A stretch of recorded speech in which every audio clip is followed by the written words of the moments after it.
جیسا کہ اس آیت میں اللہ تعالیٰ ارشاد فرماتے ہیں وَمَا اخْتَلَفَ فِيهِ إِلَّا الَّذِينَ أُوتُوهُ مِن بَعْدِ مَا جَاءَتْهُمُ الْبَيِّنَاتُ بَغْيًا بَيْنَهُمْ، اس کے بارے میں ہم نے ڈیٹیل کر لی کہ آپس کی ضد، سرکشی اور حسد کی بنا پر اختلاف کرتے تھے، اور اللہ تعالیٰ نے وقتاً فوقتاً انبیاء کا سلسلہ جاری رکھا اور ان کے ساتھ کتابیں بھی نازل ہوتی رہیں۔ پھر کیا ہوا؟ فَهَدَى اللَّهُ الَّذِينَ آمَنُوا لِمَا اخْتَلَفُوا فِيهِ مِنَ الْحَقِّ بِإِذْنِهِ، اللہ تعالیٰ نے اپنے حکم کے ساتھ مومنوں کو، خاص مومنوں کو اللہ تعالیٰ نے ہدایت دی، اور پھر اللہ کے نبی صلی اللہ علیہ وسلم آئے اور آخری کتاب قرآن مجید نازل ہوا، اور پھر اللہ تعالیٰ نے اس کتاب پر عمل کرنے کا حکم دیا اور سارے اختلافات کو ختم کر دیا، سب کو ایک پلیٹ فارم پہ جمع کر دیا اپنے حکم کے ساتھ۔ واللہ یہدی من یشاء بغیر حساب من یشاء الی صراط مستقیم، اور اللہ تعالیٰ ہدایت دیتا ہے جس کو چاہتا ہے سیدھے راستے کی طرف۔ اور اگر تاریخ کو ہم دیکھیں تو ہمیں پتہ چلتا ہے کہ امت محمدیہ میں بھی شروع میں کوئی اختلاف نہیں تھا، سلف صالحین میں سب میں کسی قسم کا کوئی اختلاف نہیں تھا، کیونکہ صحابہ کرام رضوان اللہ علیہم اجمعین اور تابعین اور تبع تابعین اور پھر اس طرح نیچے یہ سلسلہ جیسے جیسے چلتا آتا ہے، وہ سب قرآن و سنت پر عمل کرتے تھے۔ نہ کوئی شیعہ فرقہ تھا، نہ سنی فرقہ تھا، نہ کوئی دیوبندی فرقہ تھا، نہ کوئی کسی قسم کا کوئی فرقہ نہیں تھا، کوئی وہابی، کوئی اہل حدیث، کسی قسم کا کوئی فرقہ نہیں تھا۔ یہ فرقے بعد میں بنے۔ ان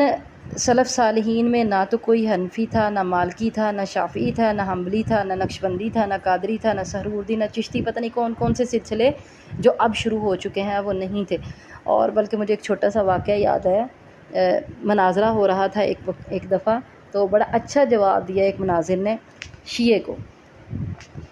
شیعوں کا تھا مناظر، اور اس نے کہا کہ میں مناظرہ کرنا چاہتا ہوں۔ تو اس کے مناظرے میں اللہ تعالیٰ نے سمجھ بوجھ دی تھی، ایک عالم گئے اور انہوں نے مناظرہ کیا، اور مناظرہ کرنے سے پہلے جب سٹیج پر جانے لگے تو انہوں نے اپنا جوتا اٹھایا اور اپنے ہاتھ میں پکڑا اور جا کے سٹیج پر بیٹھ گئے۔ جیسے ہی وہ جا کر سٹیج پر بیٹھے تو ان کا مذاق اڑایا جانے لگا، اور شیعہ حضرات مذاق اڑانے لگے، کہنے لگے کہ ان کو تو یہ بھی نہیں پتہ جوتا کہاں اتارنا ہے، اپنے ہاتھ میں جوتا پکڑا اور جا کے بیٹھ گئے ہیں۔ تو انہوں نے جواب دیا، کہنے لگے کہ یہ جوتا میں نے اپنے ہاتھ میں اس لیے پکڑا ہے کہ نبی کریم صلی اللہ علیہ وسلم کے دور میں شیعہ حضرات جو ہیں وہ جوتے چرا لیا کرتے تھے، تو میں جوتا اپنے پاس ہی رکھوں گا۔ یہ جواب سننا تھا کہ وہ جو شیعہ کا مناظر تھا وہ غصے میں آ گیا اور کہنے لگا کہ بالکل جھوٹ کہہ رہے ہو آپ، کیونکہ نبی کریم صلی اللہ علیہ وسلم کے دور میں تو شیعہ ہوتے ہی نہیں تھے۔ جب اس نے یہ جواب دیا تو دوسرا مناظر کہنے لگا کہ بات تو یہیں ختم ہو گئی، آپ نے خود ہی تسلیم کر لیا کہ نبی کریم صلی اللہ علیہ وسلم کے دور میں شیعہ ہوتے ہی نہیں تھے، تو پھر ہم آپ سے بات کیوں کریں، آپ تو بعد کی پیداوار ہیں۔ تو ماشاءاللہ بہت اللہ تعالیٰ فہم دیتے ہیں بعض لوگوں کو، تو اس طریقے سے انہوں نے یہ مناظرہ جو ہے اس کو جیتا۔ تو بہرحال مثال بتانے کا مقصد یہ تھا کہ یہ جتنے بھی مسلک بنے اور یہ جتنے بھی فرقے بنے یہ سب بعد میں ہیں، سلف صالحین کے دور میں یہ مسلک اور یہ فرقے نہیں تھے، صرف اور صرف قرآن اور حدیث پر عمل کیا جاتا تھا، اور تب سے لے کے اب تک جو بھی قرآن اور حدیث پر پکے ہیں، ثابت قدم ہیں، وہ کامیاب ہیں، کیونکہ اللہ کے نبی صلی اللہ علیہ وسلم نے ارشاد فرمایا تھا تم ضرور ہی اپنے سے پہلے لوگوں کے پیچھے چل پڑو گے، جس طرح ایک بالشت دوسری بالشت کے برابر اور ایک ہاتھ دوسرے ہاتھ کے برابر ہوتا ہے، یہاں تک کہ اگر وہ کسی زب کے بل میں گھسیں گے تو تم بھی ان کے پیچھے جاؤ گے۔ تو صحابہ کرام نے پوچھا کہ اے اللہ کے رسول، کیا یہ پہلے لوگ جن کے پیچھے ہم چلیں گے ان سے مراد یہود و نصارہ ہیں؟ تو آپ صلی اللہ علیہ وسلم نے ارشاد فرمایا پھر اور کون ہے، یعنی اہل کتاب ہی ہیں جن کے پیچھے جو ہیں وہ مسلمان چلیں گے، جس طرح وہ فرقے بن گئے اسی طرح مسلمانوں کے بھی فرقے بن گئے، اور پہلے ایسا کوئی بھی فرقہ نہیں تھا۔ یہ جو ابھی فرقے بہت زیادہ بن چکے، اور کوئی نقشبندی ہے، کوئی قادری ہے، کوئی چشتی ہے، اور یہ سلسلے چلتے ہیں باقاعدہ، تو ایسا پہلے بھی کچھ نہیں تھا۔ قرآن و حدیث پر عمل کرنے والے پہلے بھی کامیاب تھے، اور قرآن و حدیث پر عمل کرنے والے آج بھی کامیاب ہیں۔ نہ کوئی حنفی تھا، نہ کوئی مالکی تھا، نہ کوئی شافعی تھا، نہ کوئی حنبلی تھا۔ آج بھی جو اقوال رجال کو چھوڑ کر قرآن و حدیث پر عمل کرتے ہیں وہ سب لوگ کامیاب ہیں، اور جو لوگ یہ کہتے ہیں کہ نہیں ہمارے فلاں عالم یا ہمارے فلاں مولوی کا یہ کہنا ہے اور ہم اسی کے مطابق چلیں گے، تو وہ لوگ بہک چکے ہیں، کیونکہ قرآن و حدیث کے علاوہ کسی بھی بات پر عمل کرنا جو ہے وہ انسان کو بہکا دیتا ہے۔ اگلی آیت ہے آیت نمبر 214۔ تو اس 214 میں اللہ تعالیٰ ارشاد فرماتے ہیں ام حسبتم ان تدخلوا الجنۃ ولما یأتکم مثل الذین خلوا من قبلکم، کیا تم نے گمان کیا یہ کہ تم داخل ہو جاؤ گے جنت میں اور ابھی تک نہیں آئی تمہارے پاس مثال ان لوگوں کی جو گزر گئے تم سے پہلے۔ مستهم البأساء والضراء وزلزلوا حتى يقول الرسول والذین آمنوا معه متى نصر اللہ، ان کو لگی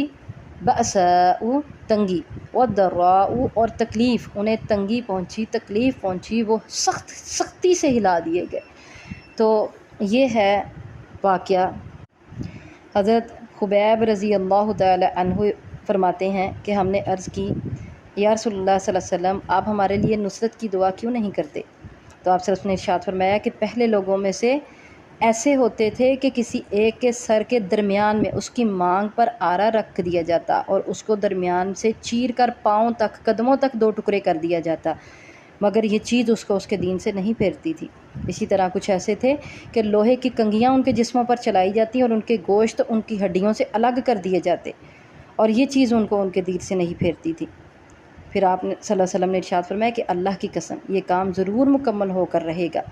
اور یہ دین ضرور مکمل ہو کر رہے گا یہاں تک کہ سوار صنعاء سے حضر موت تک چلے گا، اور اسے اللہ کے علاوہ کسی کا ڈر نہیں ہوگا۔ یا صرف کیا ڈر ہوگا کہ اپنے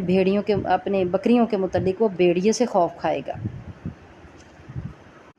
اپنی بکریوں کے متعلق اس کو صرف بیڑیے کا خوف ہوگا، اور تم ایسے لوگ ہو جو جلدی کرتے ہو۔ تو اللہ تعالیٰ قرآن پاک میں ارشاد فرماتے ہیں ام حسبتم ان تدخلوا الجنۃ، کہ جنت میں داخل ہونے کے لیے پہلے لوگوں کی طرح تکالیف آتی ہیں، پہلے انبیاء کی طرح تکالیف آتی ہیں، انبیاء کے پیروکار کی طرح تکالیف آتی ہیں، مشکلات آتی ہیں، مصائب آتے ہیں، اور جیسے ہم نے پہلے پارے میں بھی پڑھا کہ ابتدائے اسلام میں مشکلات ہیں اور اس کے بعد نعمتیں ہی نعمتیں ہیں، دنیا میں بھی اور آخرت میں بھی۔ تو جب اسلام میں داخل ہوتے ہیں تو ابتدا میں مشکلات آتی ہیں۔ ایک جگہ پر اللہ تعالیٰ ارشاد فرماتے ہیں احسب الناس ان يتركوا ان يقولوا آمنا وهم لا يفتنون ولقد فتنا الذين من قبلهم فليعلمن الله الذين صدقوا وليعلمن الكاذبين، کیا لوگوں نے یہ گمان کیا ان يقولوا آمنا وهم لا يفتنون، کہ ان کو چھوڑ دیا جائے گا صرف اتنی بات کہنے پر کہ وہ ایمان لائے اور ان کو کسی آزمائش میں مبتلا نہیں کیا جائے گا،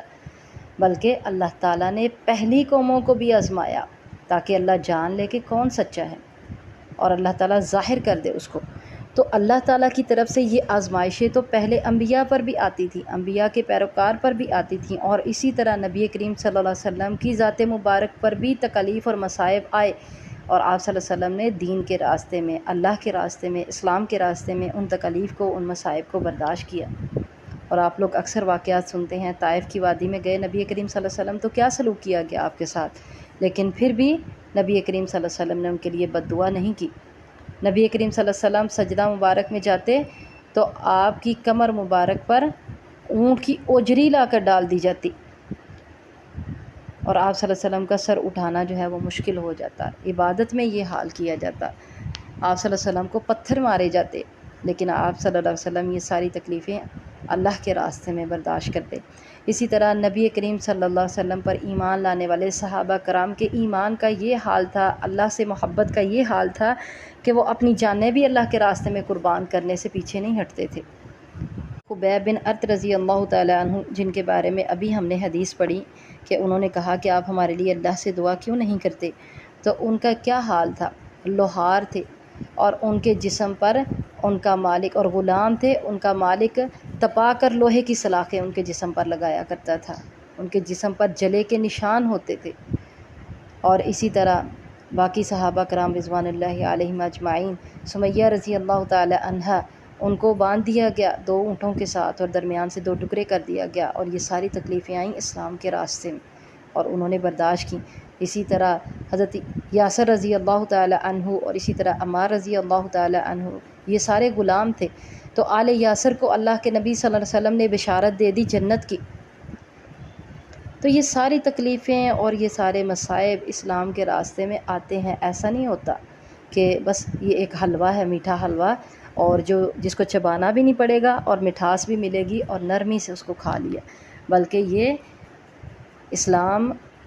جب اسلام میں بندہ داخل ہوتا ہے تو اس پر تکلیفیں آتی ہیں، اور اللہ تعالیٰ ارشاد فرماتے ہیں ان تدخلوا الجنت لما یأتکم مثل الذین خلو من قبلکم، ایسا نہیں ہوگا کہ تم جنت میں داخل ہو جاؤ اور تم پر کوئی تکلیف نہیں آئے گی، بلکہ کیا ہے، مستہم البأساء،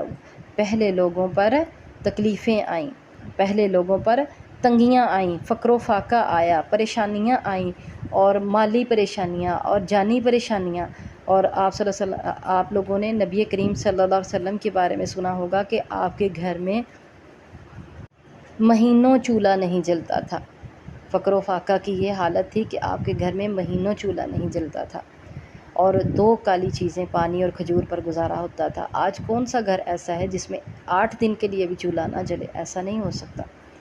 اسلام کے راستے میں کوئی بھی گھر یہ تکلیف برداشت نہیں کرے گا، لیکن اس وقت کے نبی حضرت محمد صلی اللہ علیہ وسلم جو ہیں، ان کے گھر میں یہ پریشانی تھی۔ اور پھر آپ نے تاریخ میں پڑھا ہوگا کہ جب نبی کریم صلی اللہ علیہ وسلم کی وفات ہوئی تو اس رات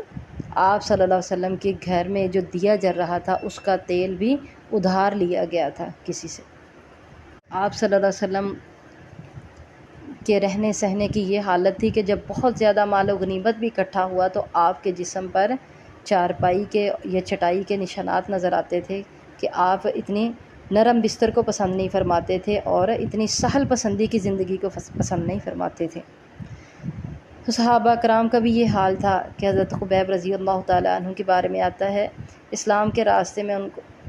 ان کو پکڑا گیا اور ان کے جسم کا ایک ایک ٹکڑا الگ کر کے کاٹ کے ان کی آنکھوں کے سامنے کاٹا جاتا، اور وہ زمین پر پھڑک رہا ہوتا، حرکت کر رہا ہوتا، اور ان سے کہا جاتا کہ اب اسلام سے پھر جاؤ، اور اب تم چاہو گے کہ تمہاری جگہ پہ نبی کریم صلی اللہ علیہ وسلم ہو اور ان کو تکلیف پہنچے؟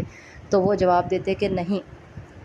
میری اگر 100 جانیں بھی ہوں یا جتنے میرے جسم میں رونگٹیں ہیں، اتنی بھی میری جانیں ہوں، تو وہ سب اللہ کے نبی صلی اللہ علیہ وسلم پر قربان ہو۔ یہ حالات تھے مسلمانوں کے، اور آج مسلمان اسلام کے راستے میں تھوڑی سی تکلیف برداشت کرتے ہوئے بھی ہچکچاتے ہیں، اور پھر کہتے ہیں کہ پتہ نہیں یہ دین کیسا ہے کہ ہم اس میں آئے تو ہمارے حالات ایسے ہو گئے۔ اللہ تعالیٰ ارشاد فرماتے ہیں وَالضَّرَّاءُ، تکلیفیں پہنچی، اور تکلیفوں کے معاملے میں آپ نے سنا خوف کی حالت طاری کی گئی۔ حضرت ابراہیم علیہ السلام کے واقعات آپ لوگوں نے سنے، حضرت ایوب علیہ السلام پر بیماری کی حالت آپ لوگوں نے سنی، حضرت یعقوب علیہ السلام کی بیماری کی حالت آپ لوگوں نے سنی، اور ان کی دعا کے بارے میں آپ نے پڑھا انما اشکو بثی وحزنی الی اللہ، کہ وہ اس قدر تکلیف میں تھے اپنے اولاد کی وجہ سے، اپنے بیٹے کے غم میں، کہ وہ کہنے لگے انما اشکو بثی وحزنی الی اللہ، میں اپنے غم اور بے قراری کو اللہ تعالیٰ کی طرف سونپتا ہوں، اس کی شکایت صرف اور صرف اللہ سے کرتا ہوں۔ تو ایوب علیہ السلام کی بیماری کے بارے میں آپ لوگوں نے پڑھا۔ تو حالات یہ تھے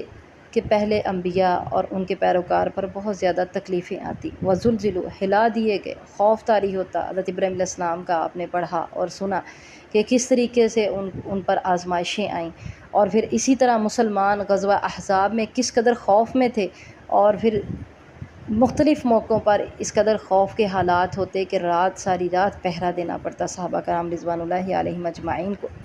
تو اللہ تعالیٰ ارشاد فرماتے ہیں حتیٰ یقول الرسول والذین آمنوا معہ متی نصر اللہ، اس قدر تکلیفیں اور تنگیاں آتی ہیں اور اس قدر وہ ہلا دیے جاتے سختی سے کہ رسول اور وہ لوگ جو ایمان لائے وہ کہہ اٹھتے متی نصر اللہ، کب ہوگی اللہ کی مدد؟ اور یہ اس لیے کہتے کہ بہت زیادہ تکلیفیں اور پریشانیوں کی وجہ سے بے بسی کے عالم میں اپنی عاجزی اور زاری کا اظہار کرتے۔ بالکل ایسے میں آپ لوگوں کو مثال دینا چاہوں گی کہ جب ہم تکلیف میں ہوتے ہیں نا، بہت زیادہ تکلیف آ رہی ہوتی ہے، بار بار تکلیف، جیسے لیبر پینز یہ عورت کو آ رہی ہوتی ہیں، تو کیا ہوتا ہے اس وقت؟ ہم کہتے ہیں بس یہ بس کس لیے ہوتی ہے؟ اب یہ تو نہیں ہو سکتا نا ہم اس کو برداشت کرتے جائیں، ایسا نہیں ہوتا۔ بس یہی ہوتا ہے یا اللہ اب بس، یا اللہ اب بس۔ تو یہ عاجزی اور انکساری کا اظہار ہوتا ہے کہ میں تو کمزور ہوں اللہ، تو ہی طاقتور ہے، اور بس کر دے، اب میرے اندر طاقت نہیں۔ تو اسی طرح جب کوئی بھی تکلیف آتی کسی کے اوپر تو وہ ایسے ہی کرتا ہے۔ تو انبیاء اور ان پر ایمان لانے والے لوگ بھی اپنی عاجزی اور اپنی زاری کا اظہار کرتے تھے، اور یہ کہتے متی نصر اللہ، اللہ کی مدد کب ہوگی؟ تو اللہ تعالیٰ نے ارشاد فرمایا الا ان نصر اللہ قریب، خبردار جان لو اللہ کی مدد قریب ہی ہے۔ تو یہ سب کے لیے ہے، ہر وہ بندہ جو اللہ کے دین کی خاطر اور اللہ کی خاطر تکلیف برداشت کرتا ہے، تو سب کے لیے اللہ کا یہی حکم ہے، ان نصر